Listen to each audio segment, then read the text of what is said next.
Не үшін біздің аяғымыз немесе қолымыз ұйып қалады?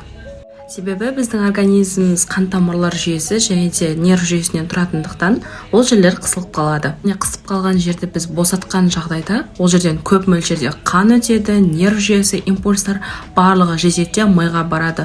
Мида сигнал жіберген кезде ол ми түсінбей қалады. Не болып жатқанын, қалай болып жатқанын миға бұл информациялар хаотикалық түрде жетеді, яғни әртүрлі жерден информациялар жетіп, оны ми қорыта алмай қалады. Сондықтан біз біртүрлі осындай сезімдерді сезінеміз, яғни тиген кезде қолымызға немесе аяғымызға тиіп кеткенде немесе қозғағанда біртүрлі сезімдер сезіледі.